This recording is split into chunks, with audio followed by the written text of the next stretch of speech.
Here's what you'll learn in this training video. First, we'll talk about the power of choice and look at why your attention goes where your energy flows.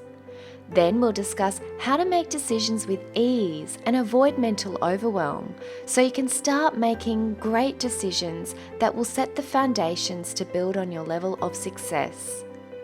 Then we'll look at your choice regarding reacting and reflecting on life and which decision-making state will help you get better outcomes so you can be really confident with taking action.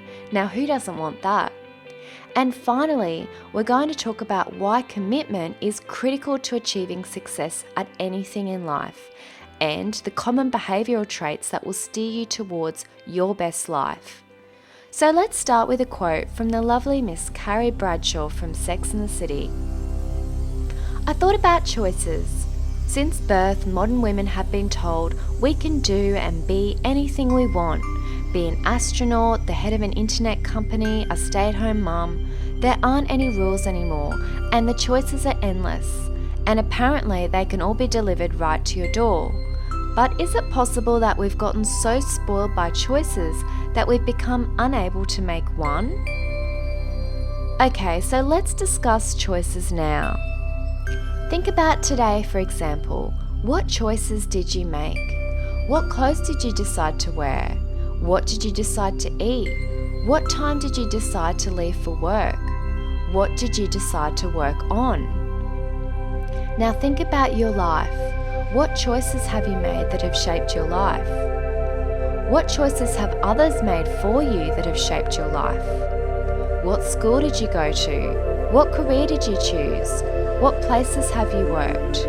What places have you travelled to? And what friends have you made? Here's the thing, when your mind feels exhausted, it can be easy to lose focus, get confused, and give up even making a decision. But it's so important to not give up. And the good news is you can remove stress by simply understanding the decision-making process a bit better. And the more you understand the value of this process, the more focused and committed you will be at reaching your end goal. So, to be able to concentrate on anything, you must choose what to focus on, right? Now, this requires making a decision and sticking firmly to the decision you make. You can't just make a good decision out of thin air and then feel completely committed to it. You must first begin to identify your options and then look at the pros and cons of each to see which choices will serve you best. As we all know, there is no point spending time and energy on things that will bring us little value.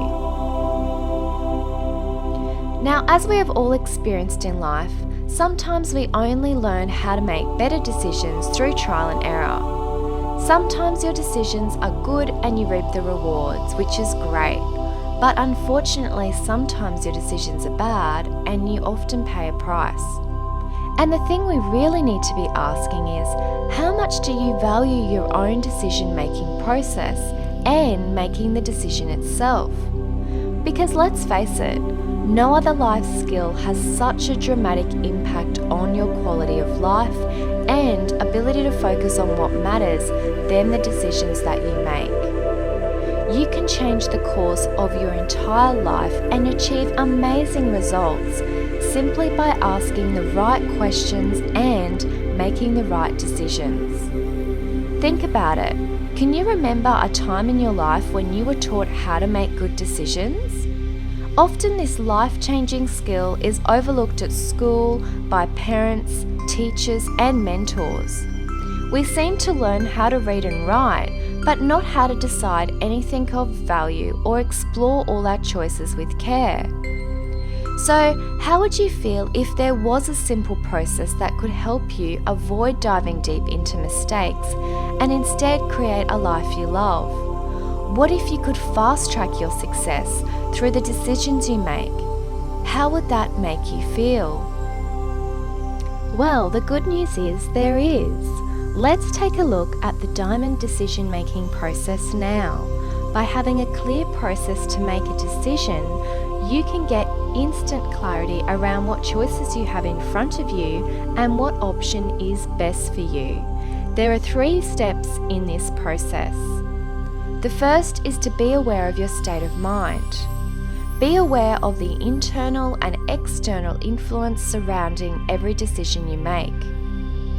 Then, look at your emotional state, the internal and external influence on your emotions. Number 2, evaluate and weigh up your options. It's important to be able to see the choices you have available to you right now, not just the ones you see first. Understand the positive and negative consequences of all your available options. Look at your choices, the limit to what options you open your mind to, and understand your questions, the type of questions you ask about each choice. Number 3, commit to the decision outcome. It's important to have a value-based reason as to why or why not to focus your attention on something, and understanding how this decision aligns with your core beliefs. Remember, the more you love your decisions, the less you need others to love them for you. The more authentic you become to yourself and the world around you. The first part of the decision-making process is to use your own self-awareness to assess if you are in a calm state of mind to evaluate all your options. Being angry, upset, stressed to the max, or too excited won't help you think clearly or make a good decision. It's important to really think about how you feel and decide if now is the best time to commit to an idea, or if it's better to wait for a different time or place. Because the thing is, the calmer your state of mind, the more rational your thoughts will be at consciously assessing your available choices. When you react less with your emotions, you will find it easier to justify your decision and stay committed and focused. Make sense? So if we look at people who regret their decisions, it's often strongly linked to their emotional state at the time of making the initial decision. They have simply reacted through their emotions rather than calming down first. They often get angry or upset and are quick to respond, blame, and jump to conclusions, or get super excited and enthusiastic and overlook important details. They will find they're able to justify their decision when they're emotionally upset, stressed, or excited, but when their mind calms down, they get a clearer picture of how their emotional reaction has affected the choice they've made. So, before you make any decision, it's so important to understand what type of thinking state you're in. Let's take a look now at the 2 types of decision makers, reactors and reflectors. Let's explore these 2 types of decision-making states now so you can see how to focus on making the right choices every day. So if you are a reactor, you can be quick to make a decision within seconds based on strong emotional assumptions or beliefs.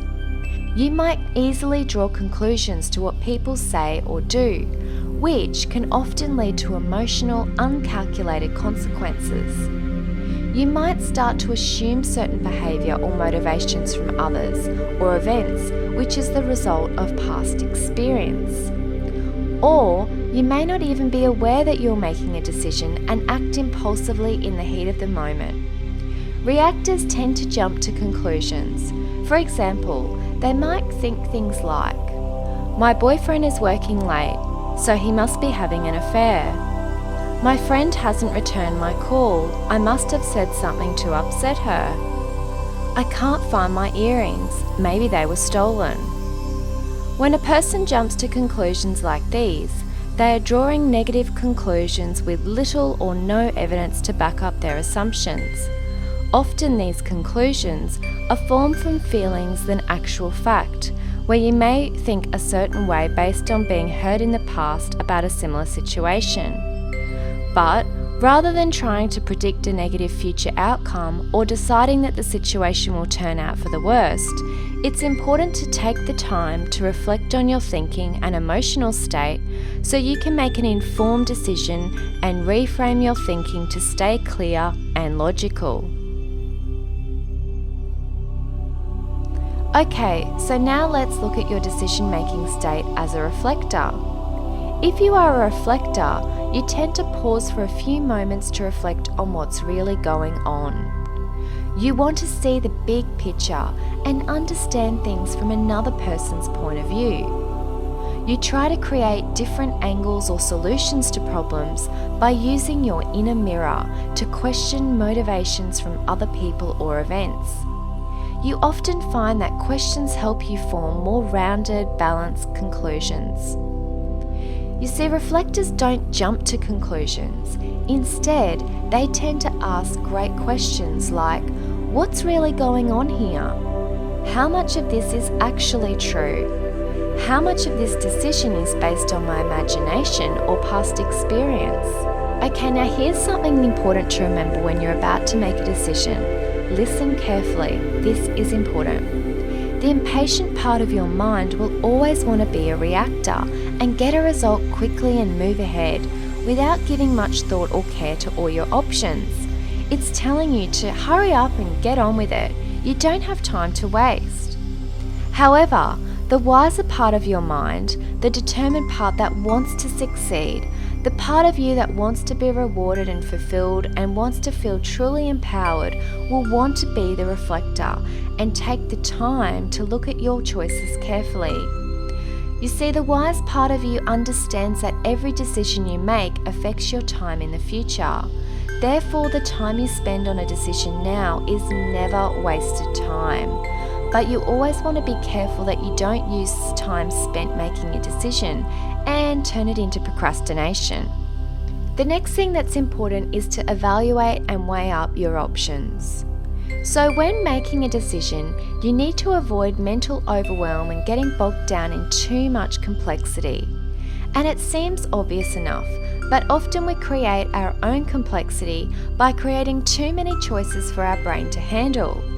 So don't get caught in more choices equals more clarity.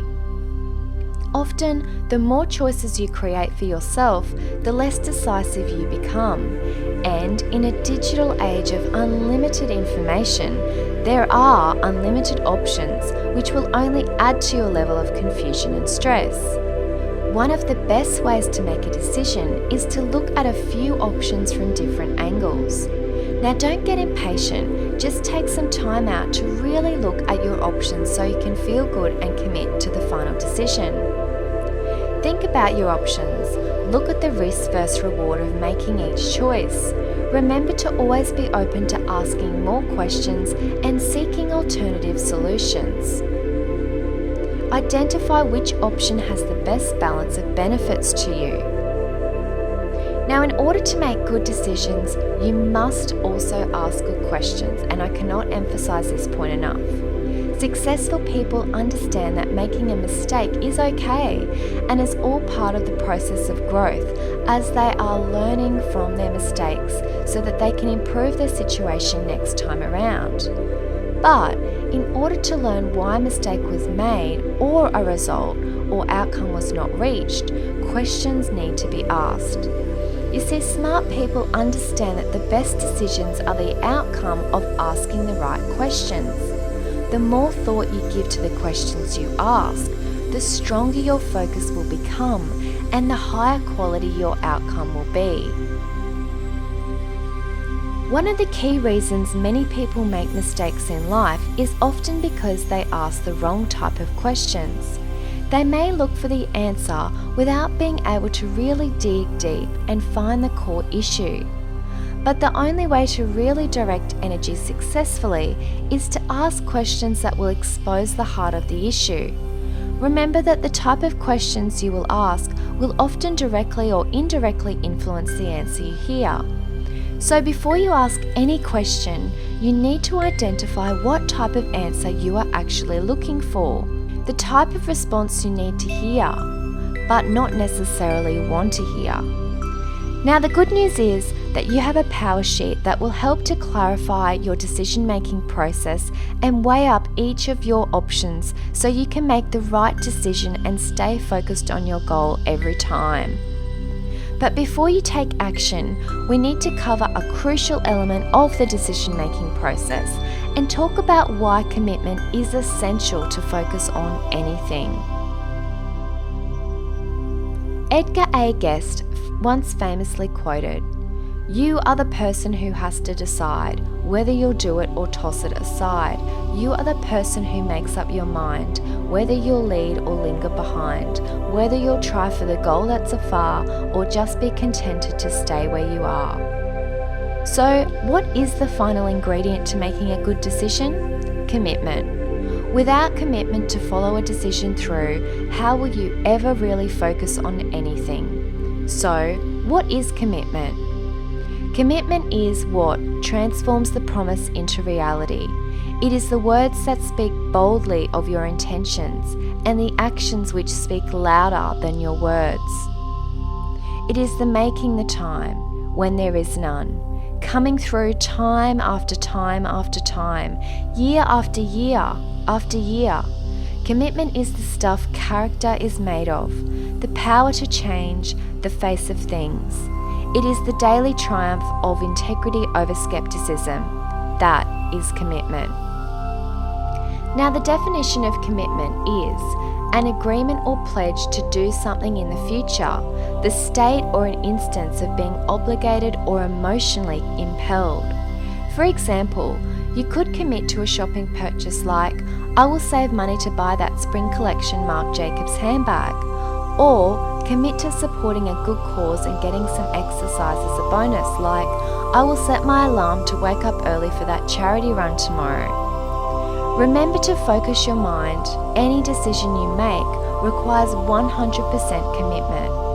Commitment is more than a survival instinct and a mental demand or wish. It is a call to push your limits and experience to the edge of your being. It is a call to be more than you ever have before and to learn more deeply about yourself and what you choose to focus on. When you make any decision, be prepared to commit your time and energy. Your commitment is the single most important factor for your success.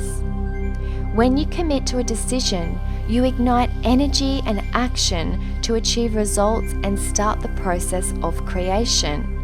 When you commit, you are in fact creating a pledge to yourself to live on purpose and in line with what you value and what you desire.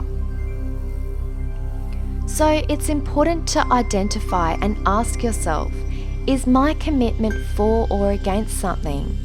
Am I committed for the right reasons and not just to prove something to somebody else? Remember, your best results come when your intention is based on something that creates positive fulfillment. Negative commitment creates negative fulfillment. So if you want to seriously commit to anything, you must first have a set of sound beliefs.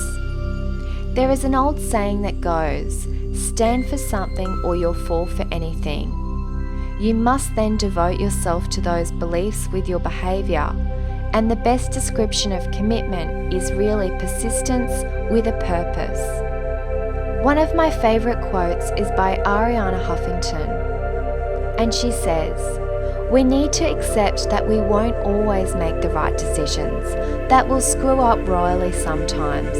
Understanding that failure is not the opposite of success, it's part of success. The more we refuse to buy into our inner critics and our external ones too, the easier it will get to have confidence in our choices and to feel comfortable with who we are as women and as mothers." So it's time for you to take action now. Download the Decision Maker Power Sheet, identify your decision-making state, so whether you are a reactor or reflector, and complete the exercise whenever you need to make a great decision. Remember to carefully weigh up your choices and not let your emotions react to the situation.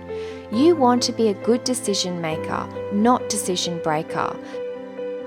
So again, as a reminder, if you value each decision you make, you'll be in a better position to avoid making costly mistakes and doing things you might later regret. Really question what choices you have and what impact it will have on the direction of your life. Decisions can be easy once you know what state you're in and know the process. If there is no sense of urgency, remember, take the time so you can fully commit to the decision-making process and focus on the end result. Next, we're going to help you focus on getting super specific about the results you want. This next module is really exciting and I can't wait to share it with you.